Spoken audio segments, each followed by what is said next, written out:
Olá a todos, sejam bem-vindos. Essa apresentação é um convite para refletir sobre a nossa relação com a cidade e o território de Guararema. Então, quando eu recebi o convite para participar da Semana da Água, inicialmente eu pensei, quais seriam as informações que eu poderia passar para a população? Afinal de contas, o que eu poderia trazer sobre Guararema para pessoas de Guararema? Nesse momento eu me vi tentando aprender um pouco sobre o território e fiquei curiosa sobre informações que eu poderia ter um pouco além do que eu já vi sobre a cidade. Nesse momento, então, eu percebi a oportunidade de aprender sobre o território pela perspectiva das pessoas. Não só isso, também tentar trazer algum resultado que pudesse ser usado para a cidade. E por isso, inspirado então por esse significado que a água tem para a população de Guararema, acho que é inegável a experiência de chegar na cidade, você querer ver o rio, pontos turísticos, então tem essa relação muito próxima com a água da cidade. Por isso, inspirada pelo significado que a água tem para a população de Guararema, hoje eu proponho um encontro que tem o potencial, então, de motivar a população a identificar oportunidades para promover melhorias nessa relação que a gente tem entre o território e a água. A minha proposta inicial, então, é que a gente faça a construção de um mapeamento, que seria, então, um planejamento coletivo com planos e metas para Guararema, com o objetivo, então, de identificar essas oportunidades de planejar melhorias para a cidade, através de um mapeamento, de um planejamento e desenvolvimento socioambiental coletivo. Primeiramente, eu gostaria de me apresentar também. Meu nome é Rosana, eu sou paulistana, tenho 32 anos, sou de São Paulo, tenho afinidade pelo urbanismo, sou urbanista, ambientalista, e eu brinco que eu sou hidrofílica, então todo tema relacionado à cidade e à água eu tenho interesse, seja a produção de alimentos, seja a forma como a gente de fato se relaciona com os rios da cidade. Me dedico a encontrar soluções integradas em saneamento nesse contexto de adaptação às mudanças climáticas e trabalho também com planejamento territorial e desenvolvimento sustentável. Tenho algumas informações aqui da minha carreira e contato, principalmente para quem quiser dar um pouco mais de vazão para essa oficina, fiquem à vontade para entrar em contato. Eu tenho essa mania de pensar que a gente é muito formado pela região de onde a gente vem, Então eu queria apresentar um pouco para vocês aqui de onde eu venho. Aproveitar então aqui para usar uma ferramenta de conhecimento geral, que é o Google Maps. E aqui está a relação que eu tenho com a água. Nasci na cidade de Ademar, próximo às margens da represa Billings. E como vocês podem ver, aqui eu tenho uma relação de influência, então, de crescer curiosa entre a nossa relação de troca com o território. Talvez não tão próximo do rio quanto vocês em Guararema. Voltando no contexto principal aqui, então, da onde eu sou, da onde eu venho, o que me motiva, a partir daí, então, entender o que acontece em Guararema, Tentei criar esse olhar para o território, tentando responder 3 perguntas básicas para me orientar. Primeiro, onde fica Guararema? Guararema fica situada, então, no Vale do Paraíba. Por ter uma afinidade com temas de pesquisa, eu costumo pensar que Guararema é o lugar onde o Rio Paraíba do Sul faz a curva, Porque ele nasce aqui, então, na junção do Rio Paraitinga com o Rio Paraibuna. E aqui no município de Guararema, ele muda o seu sentido, que antes ia do Rio para São Paulo, ele começa a correr, então, de São Paulo para o Rio de Janeiro. Aqui a gente também pode fazer um passeio por Guararema. Eu acho muito interessante quando a gente consegue observar o território e analisar isso no mapa, Por isso que eu trago para vocês aqui esses links com todo o acesso à região, para a gente desbravar um pouquinho, então, o que é essa região de Guararema, Se você clicar aqui em satélite, a gente tem uma imagem muito mais real da região de Guararema, É possível, então, também entender como que é o relevo dessa região, colocando um pouco de textura no território. A partir daí eu vejo, então, o motivo do rio mudar de curso, A questão da topografia.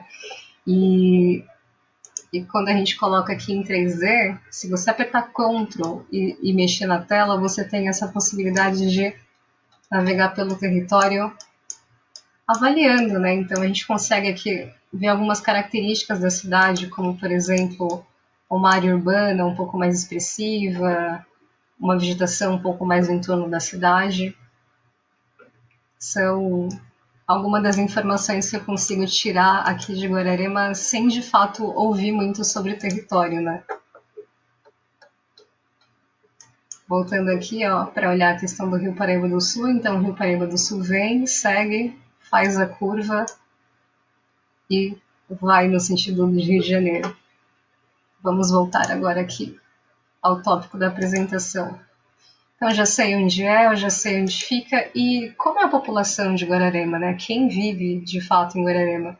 Quem nasce em Guararema, então, são os guararamenses e tem uma população média estimada de 30 mil pessoas, sendo um grupo maior, considerando que esses são dados do censo de 2010, a gente pode subir mais ou menos uns 10 anos para cima e ver que a gente tem uma grande parcela da população, então, entre 20 e 40 anos, é uma população com capacidade produtiva e de trabalho. E como é Guararema, né? Então, Guararema está aqui localizado na região sudeste, no Vale do Paraíba. Em relação a saneamento, a gente tem 71% do saneamento coletado ou tratado, então se entende que essa porcentagem é na área central, é na área urbana, então se vê uma possibilidade de ampliar o saneamento na cidade. A gente tem mais ou menos 50% das vias arborizadas, então também dá para perceber uma possibilidade de arborizar mais vias, e uma urbanização média de 45%, ou seja, a gente tem um território rural grande, o que nos chama a atenção, então, para um fato de que provavelmente esse 71% de tratamento de esgoto não estão incluindo a área rural. Outra possibilidade para a gente pensar, então, em soluções de saneamento e soluções de urbanização para o território de Guararema. E em relação à água de Guararema, né? Então, eu fui olhar um pouco do que forma o Rio Paraíba do Sul, que é o rio que a gente tem contato na cidade. Ele é formado nesse ponto aqui, então, a partir da junção do Rio Paraibuna com o Rio Paraitinga, na represa de Paraibuna. Vamos dar uma olhadinha, então, como que é essa junção do rio, né?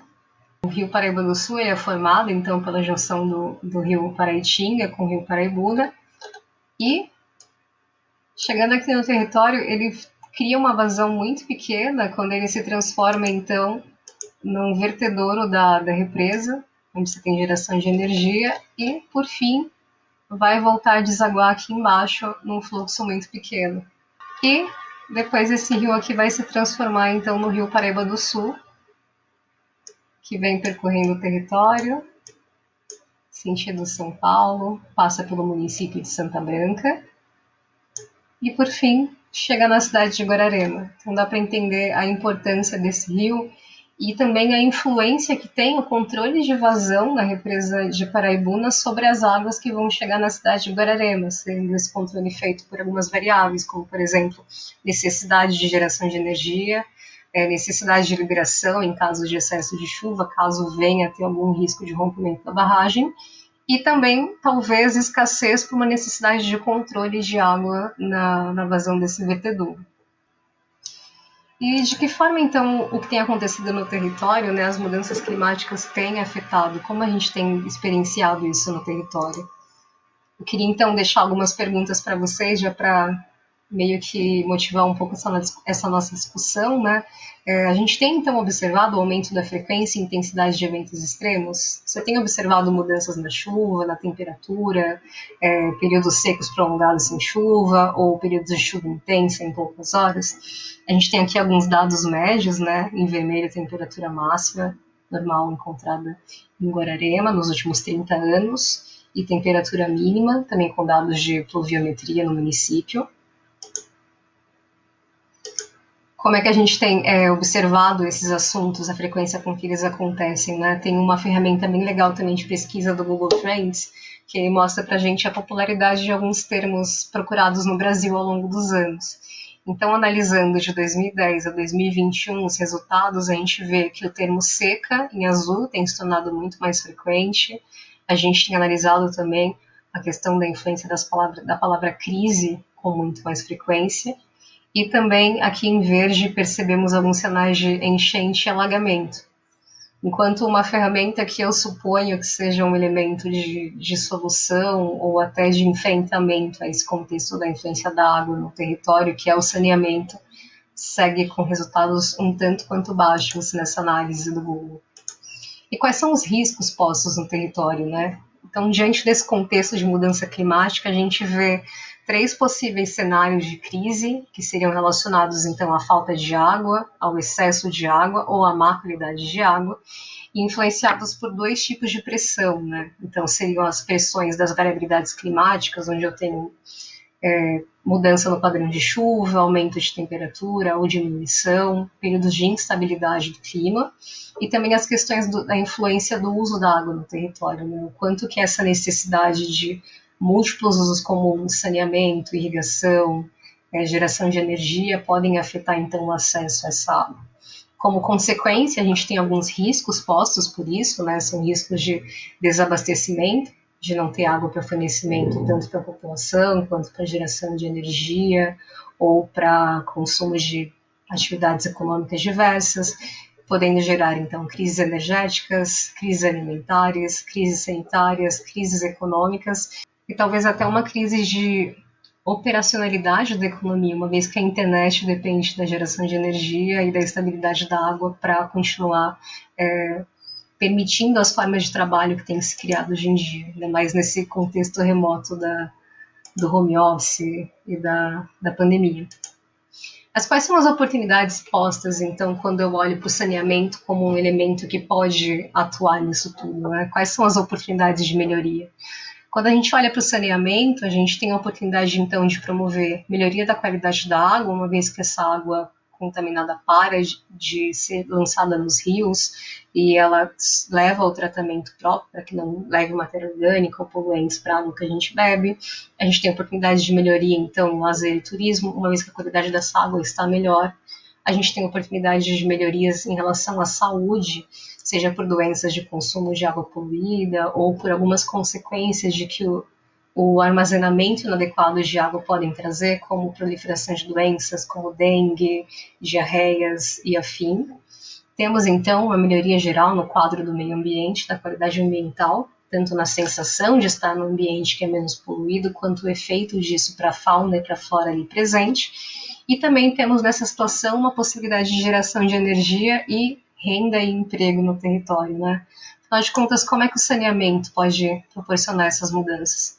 Eu trouxe aqui um elemento que eu considero muito importante, então, nesse cenário onde a gente junta a oportunidade da mudança climática e as formas que a gente gerencia elementos de controle, né? Elementos que a gente pode fazer com que não venham afetar a qualidade da água. E eu trouxe aqui, então, a gestão integrada de resíduos sólidos e efluentes, onde o tratamento adequado de esgotos em estações de tratamento de água permite, então, que a gente gere uma água de qualidade inferior inicial, que é uma água de reuso, que pode ser usada para fins menos nobres.